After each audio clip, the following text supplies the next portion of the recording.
Why should brands invest in SEO? Is a question I want to ask you. SEO has been around for a long time.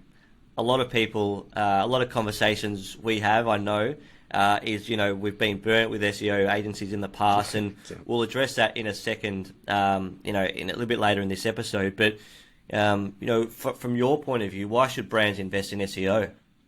Well, going back to the answer that I gave regarding my own e-commerce store, when I was a broke uni student, I was able to make money without having to spend on marketing.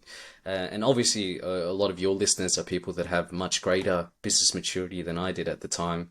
But essentially what SEO gives you is long-term sustainability, because you're no longer relying on forcing your advertising to people, and you're actually targeting a targeted audience, people that are actually searching for your services or your product.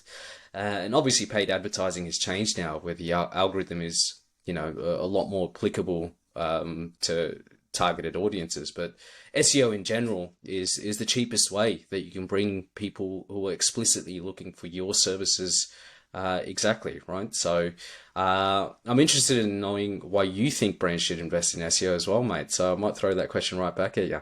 Yeah, fair enough. Well, look, I've got plenty of reasons why. And obviously we run an e-commerce SEO agency, right? So, are we, what's the word? Are we, No, I can't help you, mate. Don't look at me. What's the word? Are we, do we have the SEO blinkers on? Perhaps. Yeah.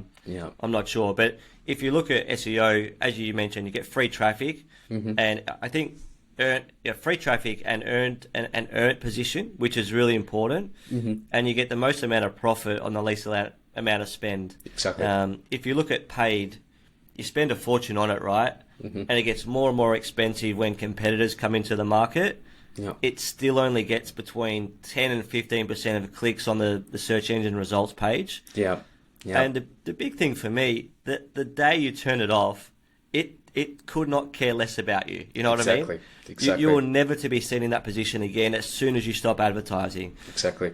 The other thing too, it's easy to replicate for other brands. So if you have someone who wants to enter that space and you're not doing any organic, they can just come in. If they've got bigger budgets than you, they can knock your visibility out straight away. Of course, so true, mate. That's another reason. I think you can become the dominant trusted brand organically. Obviously, organic search is the most trusted search because you're not pushing an advertisement.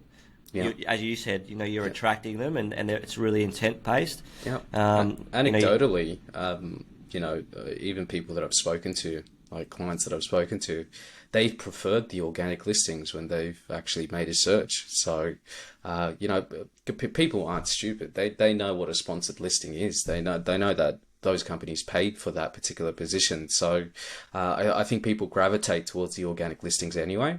Yeah. So, yeah, you're definitely right on that regard. For sure. And Google are trying to change that SERP to make it, to get as many clicks on their ads as possible in one way, but they also cannot hurt the user experience that people go and use a different search engine as well. So, that's a sort of a tricky kind of play for them. But I think you stay at the top position without paying for it daily, better conversion rate, more profitable. And the big thing for me is that if someone wants to come along and buy your business, if you're just doing 100,000 on paid performance, it's not worth that much because they can just do that themselves. Yeah. But if you're ranked one for all of these keywords that have taken you blood, sweat, and tears and years to get to, that is something worth paying for. 100%, mate. So I think that exit is something to, perhaps doesn't get the credit it deserves. But you're building an asset. Yeah. Sometimes I say, if a company has a good SEO, like if SEO is a very good channel for them, it shows that their business is doing really well, because it's definitely one of the more difficult areas when it comes to digital marketing in general. But if you get that right, you're doing a really good job.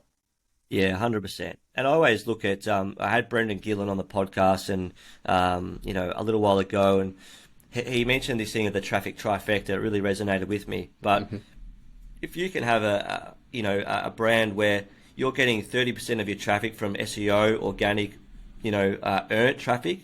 You get 30% of your traffic and revenue.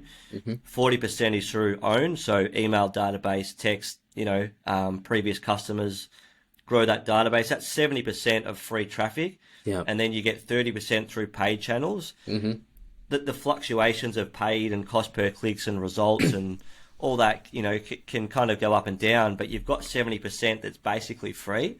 Yeah. It just means that you're a lot more profitable. Yeah, that's so true.